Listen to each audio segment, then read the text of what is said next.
Hi guys, welcome to Nespresso Editions with me. And before I actually start to introduce myself and explain to you what Nespresso Editions are all about, I'm going to make myself comfortable, make myself a coffee, and then start the chat with you. So give me a second.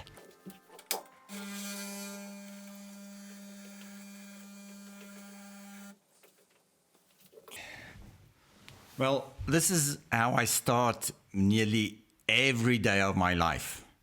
The first thing I do when I wake up is I look out of the window and think of what a beautiful day it is. And then I go downstairs and I make myself a coffee. And that's where my life really starts.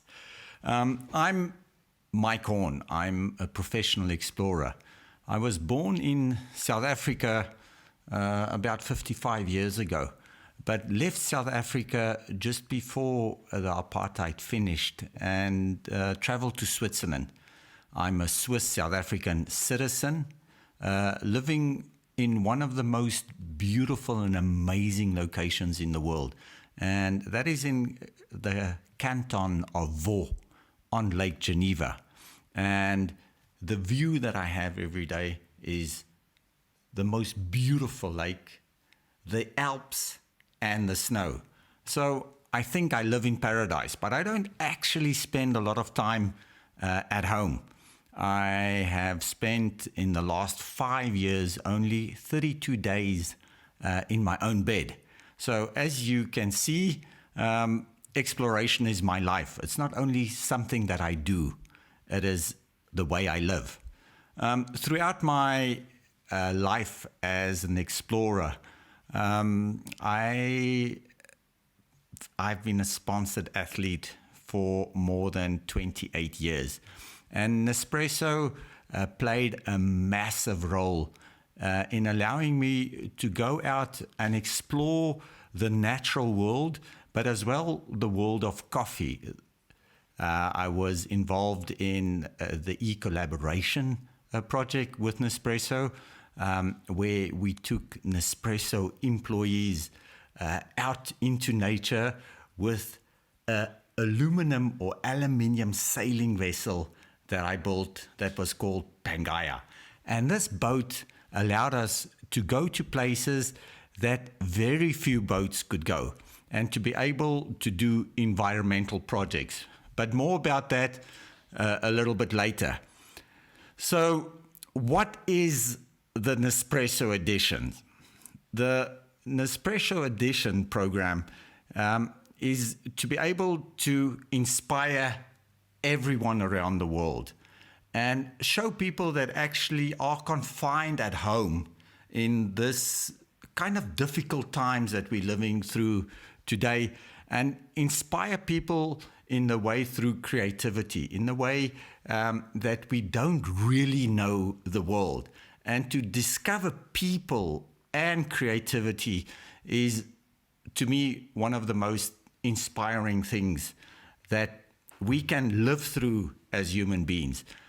I was inspired by explorers like Edmondson, Shackleton, Scott, the guys that set off and sailed around the world to map the world like we know it today. And to be able to use food to inspire people, to be able to use anybody with talents in art or music, and to be able to share these live stories through Instagram is a way of inspiring people that sit at home to go out there and not confine their mind. Because as soon as you confine your mind, you stop living. We should not be living dead. We should, even in these moments, we should be creative. Use this time in a very productive way so that when the confinement is finished, that we can go out there and live life to the fullest. So it's actually a wonderful time we're living through if we can use the time productively to be able to inspire thoughts and goals that we can set up in our mind to go out there the moment the world opens up. I'm going to speak a little bit about my relationship with Nespresso through a project that we did with them called Pangaea.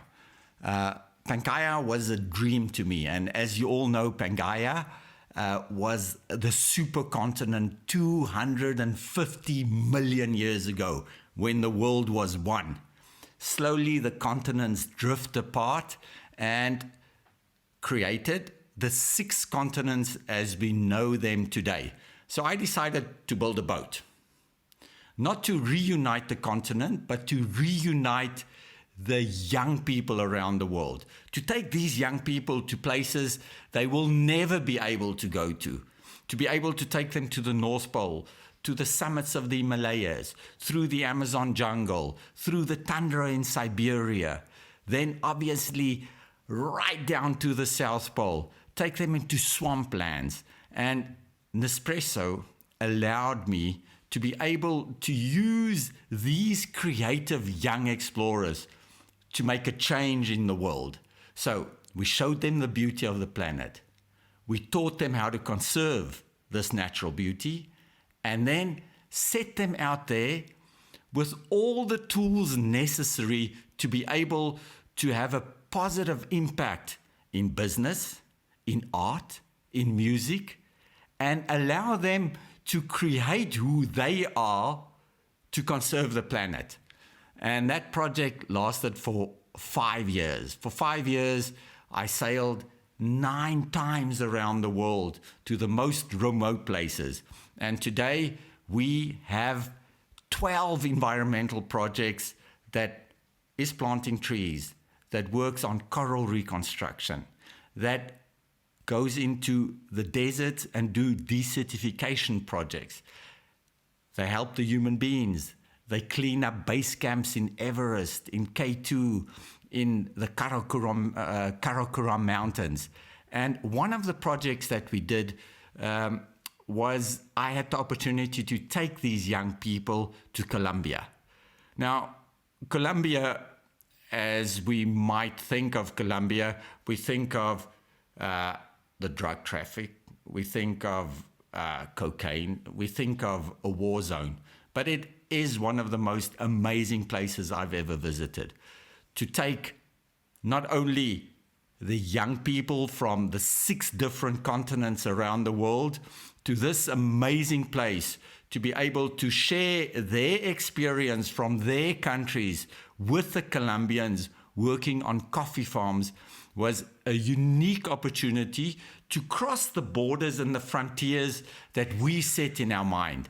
And that is where adventure and travel allows us to broaden our horizons. The moment you can broaden your horizon is the moment that you can learn. And learning doesn't always mean you have to sit in a university or sit at a school desk. Learning means you've got to go out there and share experiences. So we went to the coffee farms. The young explorers between the age of 15 and 20 years old, they went into different families on different farms and then started understanding what the whole process of coffee meant to a coffee farmers. And they actually noticed and were quite surprised that most of the farmers really never drinks coffee. They plant the coffee, they harvest the coffee, they dry the coffee, and then they take the coffee in bags to a corporation that then sends it around the world. To be able to do that in a sustainable way is very important. As we know, coffee might be criticized as a product that uses a lot of water and that pollutes the water. Nespresso's mission was to be able to teach the coffee farmers from the youngest age to the oldest coffee farm that harvesting coffee and growing coffee can be sustainable. So we went with them to be able to share our knowledge with the farmers and them sharing their livelihood, how important coffee really was to them with us. And it was an amazing exchange. To be able to now say that coffee can be grown in a sustainable manner was a mission to me. And to be able to take this mission and share it with the younger explorers and the younger people, the future of our planet tomorrow, open their eyes to the way that we can easily criticize other people, but if we don't apply to ourselves what we learn from others, we cannot add to the future of the planet. So after spending 2 weeks with the coffee farmers in Colombia, it was a sad moment to say goodbye, but the exchange that we have created is living on until today. So a lot of our young explorers still travel to Colombia to be able to interact, and then some of the coffee farmers, young people, would travel to Europe or to the US to interact with the young explorers that we trained in Switzerland. So the Young Explorer program lasted for 5 years. And for 5 years, we took these 12 young explorers that changed every 3 months to all the most amazing places in the world. And after a period of 5 years, we returned back to Monaco where we started. And that is when you can really see all the impact that these programs have played around the world. As an explorer, I think that exploration allows us to do things beyond our comfort zone. And the moment that you can go beyond your comfort zone is the moment that you can grow. Growing means not only doing the same thing better every day, but it's to be able to do different things better every day. And the more you know about a lot of things, the more interesting life becomes.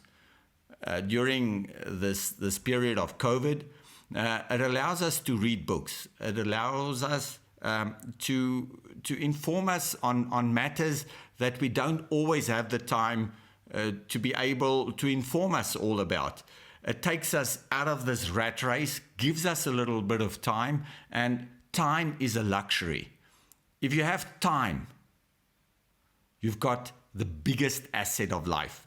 And that asset inspires people. If you have time to do what you love, then you're living life to the fullest. So, me as an explorer, crossing the South Pole, crossing the North Pole, swimming down the Amazon, and now sailed 27 times around the world, I have seen the world change like very few people. And to be able to play a part in making the world a better place, educating the youth and giving them a true opportunity, not to only speak about nature, but to experience nature, was the main goal of the Pangaea expedition. The slogan, explore, learn, and act, allowed us to go and explore the most amazing places in the world, learn about it. And in short, that was the Pangaea expedition. I've got so many other stories to tell you about the explorations of 8,000 meter peaks, of swimming down the Amazon. But to me, what I would like to share with you, and what's quite interesting in the world of an explorer, is what does he actually take out exploring? So most of my life, I sleep in a sleeping bag. For most of my life, I've been at temperatures below minus 20 degrees. The last expedition that I did, the crossing of the North Pole, meant that for 130 days, I crossed the polar ocean from Alaska, passing over the Arctic Ocean, through the North Pole, down to Svalbard. And When you step out of your comfort zone and you go out there to achieve what no other man has ever achieved, that is when you need to be inspired. You need to be motivated. But more than inspiration and motivation, I believe in discipline. If we can be disciplined in life, that is when we can do big things. So, if I can give you an advice, or a little bit of advice is, you've got to dare to dream big. You've got to nearly be afraid of what you want to do, and nothing that's easy in life will be worth doing. If you choose to do what is difficult, that is when life does have a different meaning. So the survival tools that I take with me, I'm just going to show to you. First of all, we can't get away from the pocket knife. The pocket knife is something that I always carry with me. And to me, it's not only an object, it becomes my partner, because most of my expeditions that I do is solo expeditions. So to be able to have my best friend with me allows me to eat, allows me to prepare a fire, allows me to heat myself up, and obviously, in a way, a little bit to protect myself. So, a blade that I can easily open with one hand, and a blade that locks. A very simple tool that's got a lot of usage to me. A light. We all need light in life. Although the expedition that I did across the polar ocean happened in complete darkness, if you don't have a light, you don't know where you're going. But a light doesn't show you too far into the future.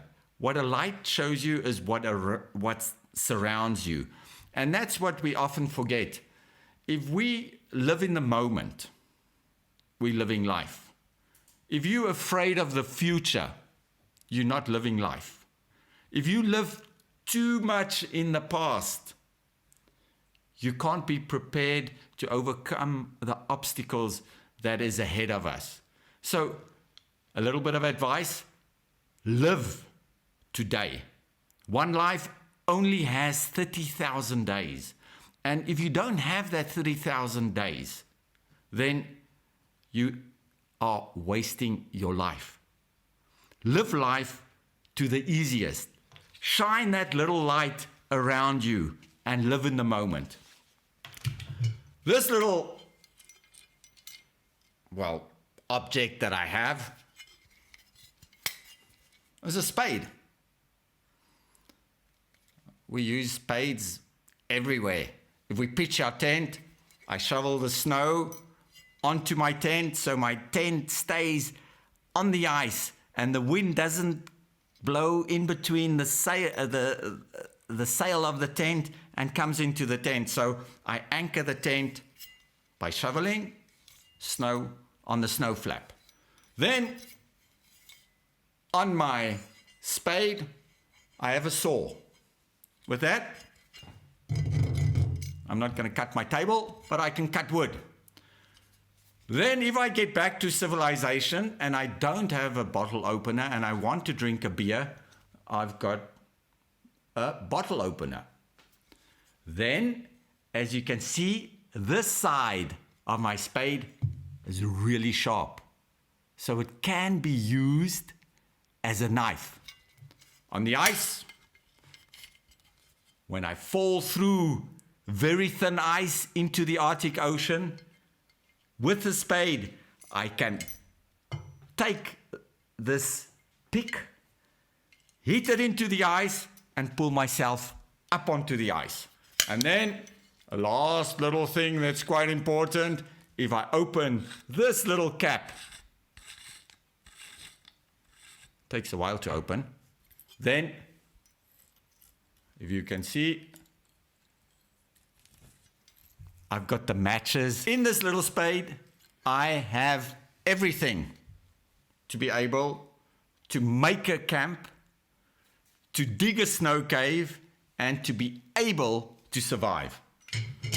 Then I always take a little bit of rope. This little bit of rope allows me to make traps. And if you have a little bit of rope, you always have food. When I swam down the Amazon, I left with nothing, just a couple of survival objects and the knowledge and the experience to be able to trust myself, to go out there and to achieve what no other man ever achieved. And these little articles or these objects that I had allowed me to be able to survive. So it's not only objects that I take, they become part of my life.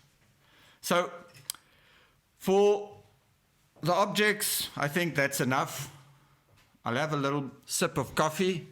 And you guys have sent me a couple of questions on my Instagram platform that I would like to answer. So I'm going to read the questions and then I'll answer them. But first, a sip of coffee. So the questions are, I've got to put the questions behind. Yeah. So, do you drink Nespresso coffee during your trip?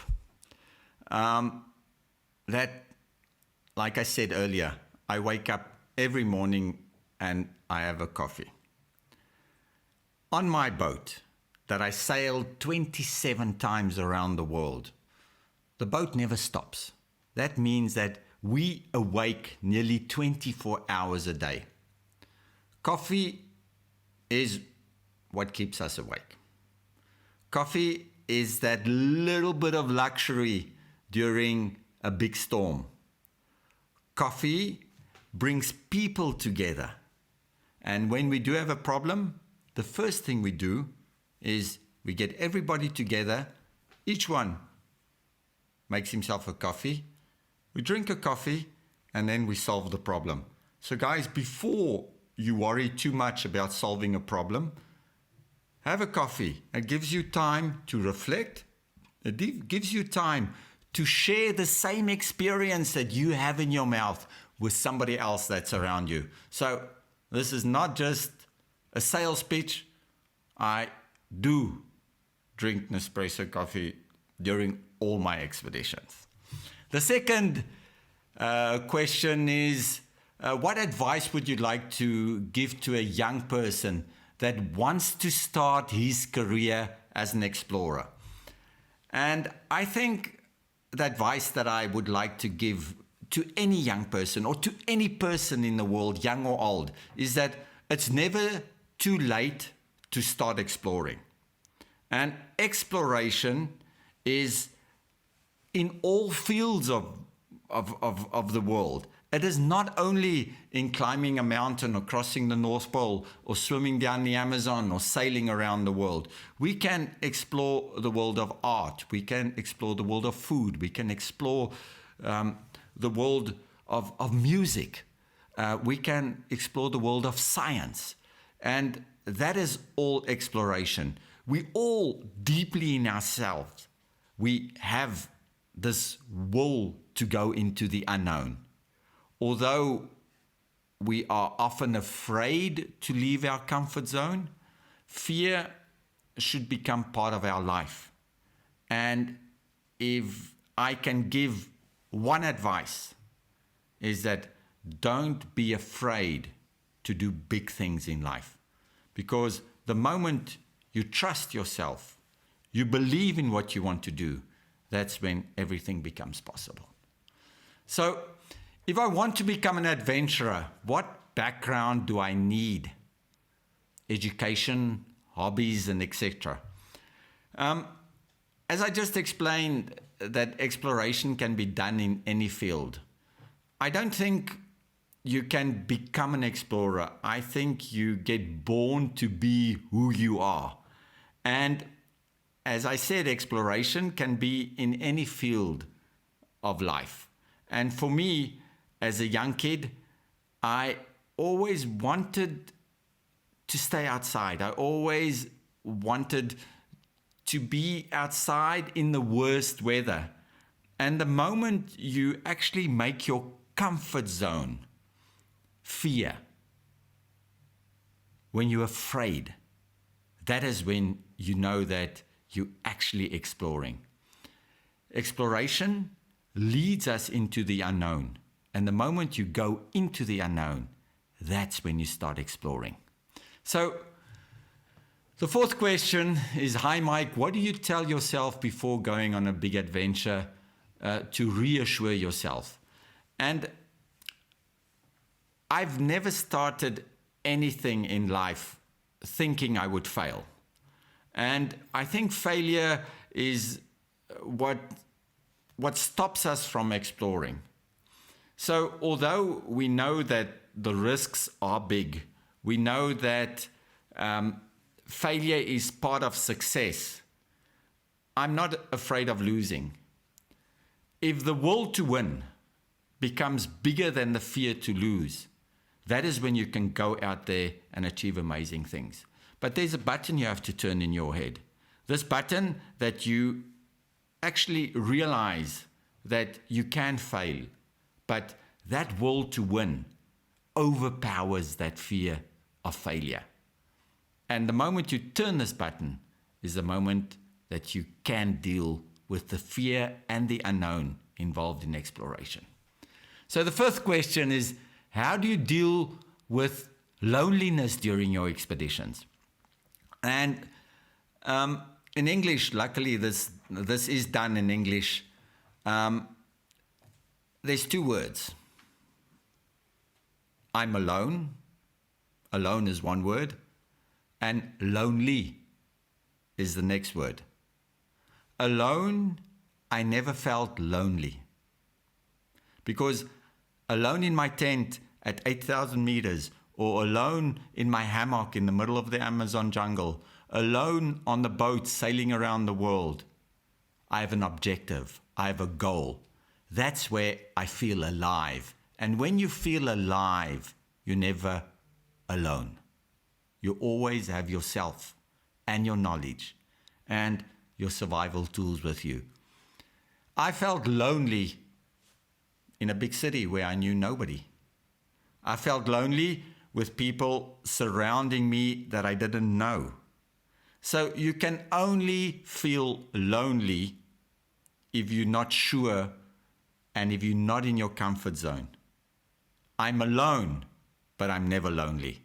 So to be able to isolate yourself and be alone is often the best way to find answers for all your questions.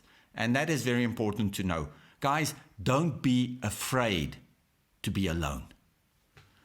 Number 6 is, what was the hardest thing you've had to face during your expeditions?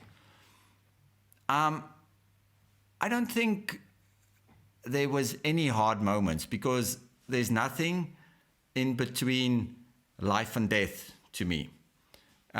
Failure means that I will die. Success means that I will live. And the expeditions that I choose to do have these two components in the planning. So the moment that I actually leave home, I know that it's going to be the most difficult things that I've ever done. And if you have 5% of the answers of all your questions in your mind, if you have 5% and 95% is unknown, guys, go out there, because the 95% of the unknown you will find along the way. If you want 100% of all the answers before you leave, you'll never leave home and you will stay in one spot. So if you know 5%, that's enough to leave. The rest you will get to know very soon along your travels. So do it, go out there. And I often say, you've got to plan it. You've got to prepare, and then you've got to go and do it. So 3 keywords, very easy to follow. Number 7 is, how did you work on your mental strength? I think mental strength is self-belief. But mental strength means you've got to be strong when you're weak. To be able to be strong when you're weak is what mental strength means to me. I'll give you guys a little example. Last year, this time, I was on the polar ocean, in dire straits, running out of food, with climate change, the ice becoming very thin. Not sure that I will ever make it back home or across the polar ocean. It's a difficult situation to be in. If you're in your tent, it's minus 50 outside, it's dark, there's gale force winds, the ice is very thin. You can't always be motivated to step out of the tent to face those problems day in and day out for a period of 100 days. What we all need in life is we need discipline. And the moment that we are disciplined is the moment that you will wake up, you'll step out of your tent, and you'll go and confront the problems of your days. So guys, work on your discipline in life. And the moment you work on your discipline is the moment that you will be motivated and you will think positively. Don't think that only positive thoughts is what we need in life. We need to be disciplined. Work on that and everything will become possible. The moment something inspires your mind is the moment that the impossible no longer exists. So, number 8 is, are you planning to take young people with you on your next expedition? I think it's an honor and a privilege to take young people on expedition, to be able to share all my lived experience with the younger generation that might not have had the same opportunities as I did in my life. That's the way that I can inspire them. And just a little short story. My father, that was an amazing rugby player, inspired me throughout my life growing up. And he woke up every day of his life to go running. Every day from the age of 8 years old, I woke up to go running with him. He never ran any slower for me to keep up with him. He always kept his pace. And every day of my life, I tried to stay with him a little bit longer until I couldn't. And where I couldn't stay with him anymore, I took a little piece of stone, drew a line on the pavement where I had to make a U-turn, and every day of my life, I tried to beat that line. Guys, set yourself objectives. And when my father played his last match of rugby, he asked me, why do you think I go training every day? And I said, you go training because you want to be better. You want to add value to your team. You want to be the best version of yourself. And he said, Mike, it's not only to be better that I train. I get inspired to train. And you are the one that inspires me. At 8 years old, by being that little boy running behind my father, trying to beat that line, inspired him to wake up. And if you can inspire people and find inspiration, that's life goal achieved to me. Number 9 is, what is one adventure on your bucket list that you have not accomplished yet? Well, I've been to K2 3 times and never managed to get to the summit. It was always a little bit of the natural conditions that forced me back. And I think that is what keeps me very human. That's what keeps me very grounded. And that keeps me humble. In life, you have to stay humble. And to be able to turn back and not die is success to me, but maybe in the eyes of others, it's seen as failure. So, yes, I would like to go back to K2 and stand on the summit. But if nature decides that I cannot do it, then I can live with it. What I would like to do is to go to Mars. Imagine that you can get into that rocket, get propelled up into the air, to land on Mars, to be able to establish life. And even if it's a one-way ticket, I will do it, because I think I lived more than one life already. Thank you very much, guys. I hope that was interesting to you, and hope to see you again and share a little bit more of my experience on this Nespresso Editions, maybe later again. Ciao, ciao. Thank you very much.